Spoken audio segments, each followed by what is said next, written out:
probably say is being able to just kind of analyze and look at just what's going on in front of me, and making, informed decisions based off of what's going on. Like when I go into a company, I see that maybe they're doing really well in these areas, but they're not leveraging all the key points that they could probably be getting more out of it, getting more results. And so I tend to kind of come in and see how I can kind of find better ways to leverage opportunities. So that's kind of where I would be. I'd say my superpower is just understanding how to get more results out of what you're currently doing.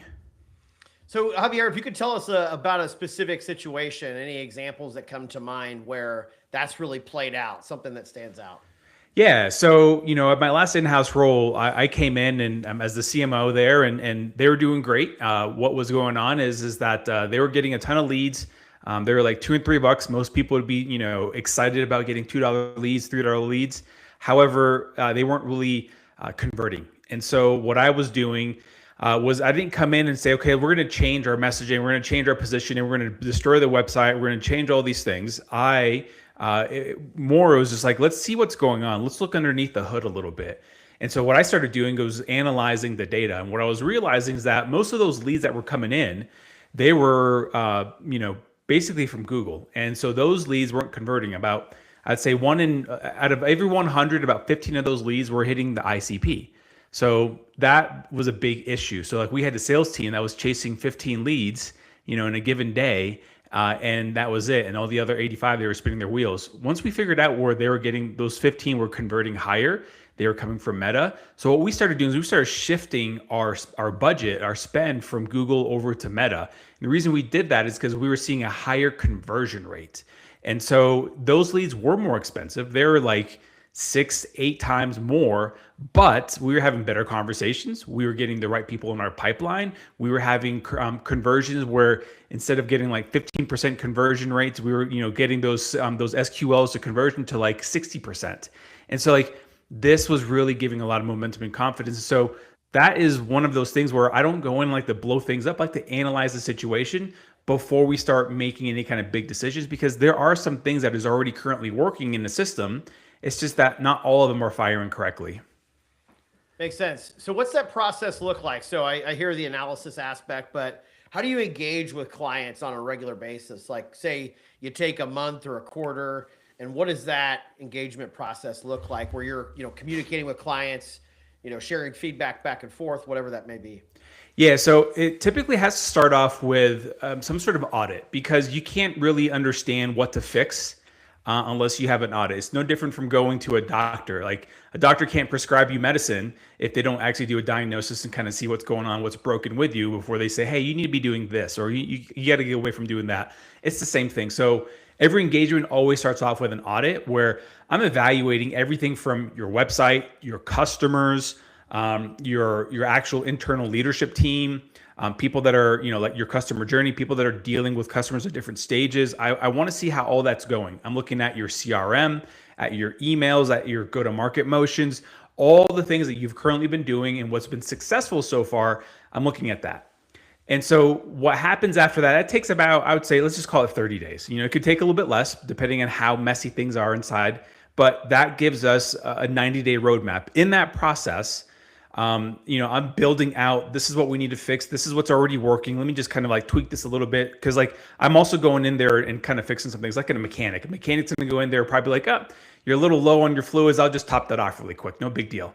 It's the same kind of process. And so what would happen is that once we get a 90-day roadmap, that becomes kind of like our action plan. That becomes like, this is what we're going to be doing over the next 90 days. And this is where strategy and execution really come into play, where someone that actually knows how to not just build the strategy, but pull all the levers is really critical. So I'm not just a strategist. I also go in there and I'm not saying I want to write a blog, but like if we need to get a blog going before we pass this off to like Tommy to start writing, the content, and they have a framework, then we do that. So we're building this framework as we're doing this. And so then after those 90 days, we then are analyzing what's working, not working, so that we can either pivot, we can either kind of change a little bit of direction, but overall that becomes our roadmap. And so how I like to look at this is that engagements are going to be probably, 9 months, 12 months, just really depends. And I eventually want to give them a fully running engine where they have the keys, and they know how to turn the levers, and they know how to push the gas down, and they have certain people that are in charge of things, so that they no longer have to be dependent on just me. This is an internal engine that they can turn on to scale up, or turn down to scale down. So depending on how they want to actually grow and run their business. So what do leaders learn about themselves or their business through this process? I mean, besides just, the marketing fundamentals, the different ROIs, things of that nature, but like what actually do they learn about their business holistically? Because it sounds like you get under the hood and share a lot more beyond just, hey, this ad's hitting this way, right? Yep. So two things I would say the leaders learn. Number one is that systems are going to help you scale. And so that is when companies are growing, if you're at the million to 10 million mark, a lot of it is founder led. And there's nothing wrong with that. Like, that's okay. Like, that's what you want. But what's happening is that they become the bottleneck as well too. And again, not putting, shade on the leaders, but they have to understand that they are the bottleneck, but if they want to get to the next level, they have to find systems to help them scale. So what this does is that when we come in, we're like, okay, what's working right now? How can we remove you from this process and then either plug in somebody else, use automations, maybe leverage some AI, whatever the case is, but it's about that piece. And so once we explain that to a founder or a CEO, and they already like it because they like the idea of like, great, I don't have to deal with this anymore. But they don't always think in the systems process. And so this helps them be like, okay, this makes sense. The other part, and I kind of just touched on it, is them being a bottleneck. And this is the part where it's difficult because as all founders, we all know what works. We all want to be in the weeds in there. We all want to like take care of this stuff, but you have to also trust your team, or you have to trust the people that you've put in charge to run these things, because even if it's not at 100%, 80% is probably going to be just sufficient where no one else is going to see a difference. And that's where I see some leaders actually losing sight, is that they get caught up in like, well, it has to be perfect. It doesn't have to be perfect. It's okay at 70%, 80%, because your customer base doesn't know any better. Now, if we're talking about poor customer service, that's a different story. But as an overall function, the idea is that we want to remove the leaders from the bottleneck so that they can start focusing on their areas of genius. I love the way you explain that. Perfection is the enemy of progress, essentially, right? You can nitpick the littlest things. I actually just wrote an article about this morning, a post on really? On just how much over critiquing your team or the work. It's not about excellence. You're actually holding your team back from growing in a lot of ways. So yeah, and I've encountered that so many times, and that's the part where it's like, it's not so much that you want to be rude to the leader and say like, hey, you hired me for a reason, but it's like, hey, I promise you that if you just let the market decide what good is instead of you, then you'll start making the right adjustments and shifts so that everyone is happy. Definitely. So if you could take us through your journey about a bit, Javier, on like what led you to Boulder Media. So I've been an entrepreneur at heart since at a young age. I actually used to do martial arts for, almost 30 years. At about 14 or 15 years old, I had the goal of actually starting a martial arts studio. That was my dream. And so, in that process, I was competing all over the country. I won a world title at one point in the year 2000. So I was doing very well in sports martial arts, enjoyed that. Went to college for the whole purpose of learning how to open a business. And then in 2008, I opened my first company. So basically, the whole process, I ran that for about 10 years. And the beauty about that is that it taught me a lot of different things, like, being a business owner, being that bottleneck, creating the systems. But what helped me sell that business was the systems I had created to make it sellable, and it wasn't built on myself. And so in that process, I also learned and realized that I really enjoyed a lot of the marketing strategies more so than I, enjoyed like teaching martial arts and doing fitness classes and those sort of things. And there's nothing wrong with that, but like my desires and goals all kind of shifted. So eventually I decided to sell the business. I had a successful exit and then got into corporate and jumped into facility services. Didn't know a single thing about anything with facility services, had no idea. But what I did know is that it was an antiquated space that was doing old school kind of marketing and approaches of just like business development. And I was using more of a, newer version of marketing, digital kind of stuff, and was able to get some traction where we were closing deals or opportunities coming inbound from like Dollar General, Anheuser-Busch, Raytheon, Verizon, T-Mobile. And that kind of showed that, hey, you know what, this playbook does work. So from there, decided to jump into another marketing role as a CMO for an agency, and was kind of like, seeing what that was like, because I've always kind of thought about doing the agency stuff, but realized that wasn't my thing yet. And then eventually took a role as the CMO at Ratmate, which was a vehicle graphics company. And so what happened there is I helped them scale from about $1 million to 20 million in just under 4 years. And it's a lot about the things that I just kind of touched on earlier. It wasn't just one thing, but there was different pieces that allowed us to systemize the process.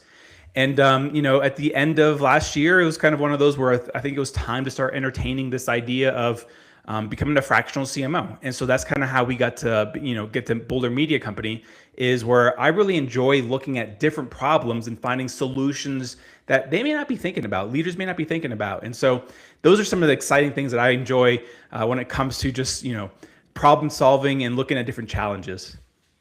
Yeah, thanks for sharing, Javier.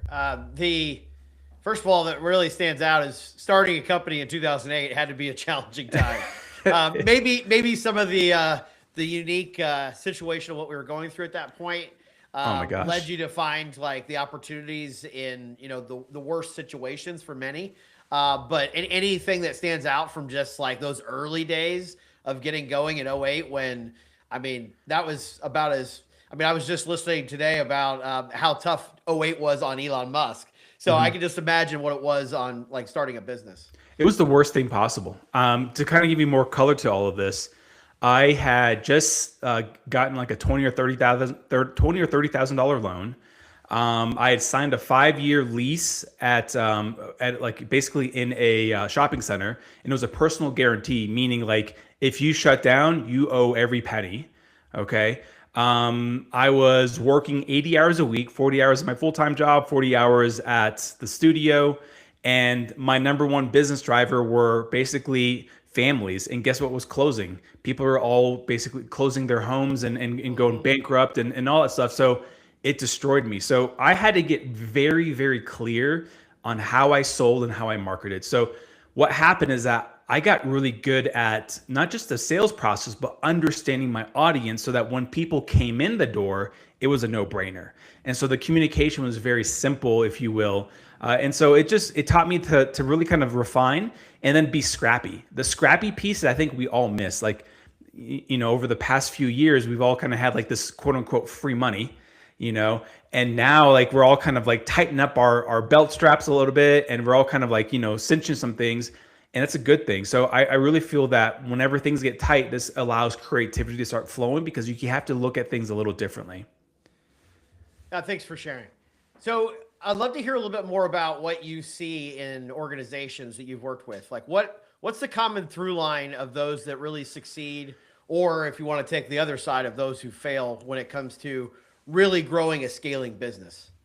Actually, we can touch both sides very easily. So I would say that a lot of organizations get so caught up in doing all these things, going to market, if you will, with like 5 different solutions versus one, and that is the part where it gets confusing, because sometimes what will happen is that I actually saw this. I had a client here. We were doing a workshop for them, and to give you the best example is that they had a solution and there was like 8 modules. And so they're going to market with all 8 modules saying, we can do all these things. Well, it becomes confusing.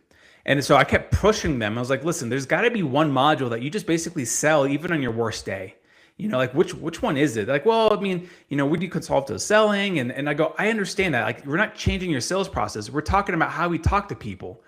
Well, this one is like the one that's just easy for us to sell. Like, okay. And then what are the results? Like, well, the results are they're excited. I go, well, can't you just go back and then ask them to buy some more things? They're like, well, yeah, it makes sense. I go, then why don't we just go to market with one? And so what happens is that these founders have all these like shiny objects, and they're like, this is great. We have this, we have that, we can do this, we can do that. And then what consumers are like is like, I don't get this. I don't understand what you can do. Apple didn't go to market with all the things that they have today. They went to market with one computer, and that's it. And so we want to think about that. We want to find that wedge where we can actually find a way where we're different from everybody else. The other part is that some people start thinking about competing on the same playing field as their competitors versus creating a blue ocean. And this is where positioning and messaging really makes a big difference. And so if you start trying to compete with the incumbents, you're going to lose. But if you start positioning yourself and say, no, we're not like them, we're a little different. This is what we do. We have this, this, and this. Then all of a sudden you've created your own blue ocean. And so that approach right there allows you to then not only focus on one thing that you're really good at, but then you're no longer competing with those quote unquote competitors. Like they're still your competitors. You're still in the same industry. You're not recreating a new industry. You're just creating a new category for yourself, a category of one. Category of one. That is so powerful. Both your own category of one in the market, but then like you said, early on, one thing. Start with one thing and figure that out, refine it, iterate that, and then you can always expand from there once things take off with that one thing. Makes a lot of sense. So, and then as far as what leaders really struggle with, I mean, that sounds like that is clearly the area that is often a misstep, is just distraction, lack of focus in so many different areas. Have you seen times where it's gone from, say, 5, 10 things to one, and how that changes a business? I've not seen that. The example I gave you earlier is probably the closest thing. Okay. Because I wasn't a part of them going from like 8 to 1, but I helped them build that engine to go from 8 to 1. And then as we were doing our check-ins after that, they're like, Javier, this is what we're doing now. We are now going to start focusing on this. And then this is allowing our conversations to be this. And then I'm seeing on their social, on LinkedIn, that they're posting that they're only talking about one solution. And, they keep doing that. And I'm like, this is really interesting because that has helped them tremendously. Now, when it comes to revenue, I can't speak to that, but I'm assuming what is happening is that they're having better conversations with the right prospects that are having these specific problems.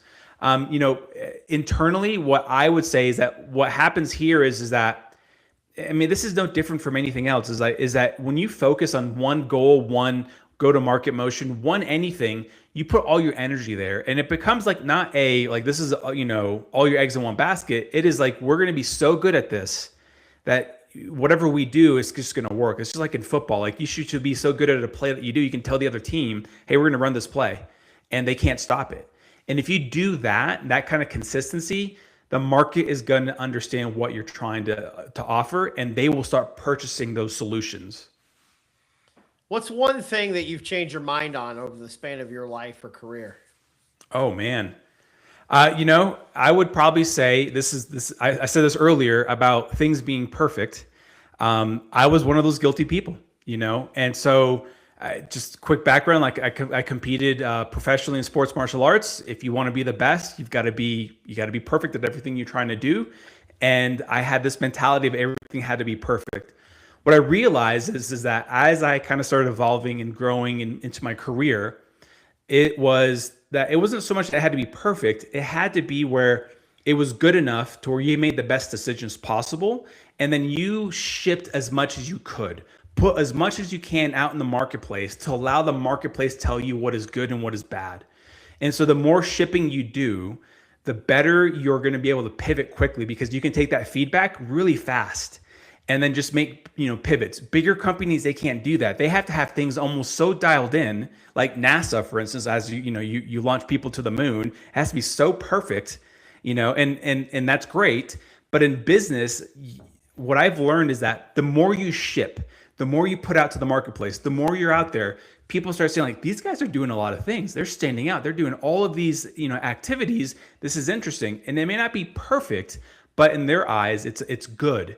And so what I've learned is that perfection is actually the enemy. And so that's kind of why I kind of leaned into that earlier, and this is where I really start talking to founders a lot about that too, is that we want to start learning about how to ship more often into the marketplace. Ship more often, for sure. Anything that we've missed that we should talk about, Javier? The other part I would probably say is that I really believe that founders need to, and just leaders in general, need to build in public. This is an interesting thing that I've talked about on several podcasts, but sometimes leaders tend to kind of sit behind the scenes and they want the business to be the face of the company. And I understand that, but like, look at some of even the biggest like Fortune companies. They are making a lot of shifts to where they're becoming the face. Like Mark Zuckerberg is a great example where he's becoming more front facing. He's becoming more vocal. People are following and commenting on his social posts. But he's been building in public as well too more recently and sharing what they're doing. And so that tends to kind of add an element of like, personality and just being personal to your audience. And so I really believe that founders and leaders should be building in public. They should be building their wins. They should be building their losses out in public. Now, I'm not saying you say, hey, we lost $10 million last quarter, but what you're doing is that like, hey, we made these decisions and these were the bets that we decided on. It didn't turn out the way we expected, so we're pivoting like this. And so when you do that, that gives you an edge over everybody else because your story is so unique to everybody else's story. And what's going to happen is that people are going to start kind of resonating to those stories where they start saying like, hey, that's really interesting that you're going through that. I have this problem here. It looks like your solution as you're building it is going to fit, what I'm looking for. And that becomes like another way and a wedge for you to kind of start selling. So I really encourage, leaders to start building in public, being, out there, have an opinion, and share your thoughts. Like I know it sounds to say it's cliche to be a thought leader because we all use that, that term, but truly be a thought leader, be a person of the space where people look up to you and be like, what is your opinion, Tom? What is your opinion, Graham, on X, Y, and Z? And have an opinion. And it's going to probably not align with a whole bunch of people, but at least you stand for something. For sure. What inspires you about your work? Oh gosh, seeing people and seeing companies grow. I get so excited whenever I am able to implement a strategy that has been kind of curated from data that we've put together, and then analyzing customers and analyzing all these things, and then we put the strategy, and then actually not just kind of like, whoa, it actually worked. It's not that, but like seeing it work, and then the team is like, Javier, you're right. I'm like, yeah, I know.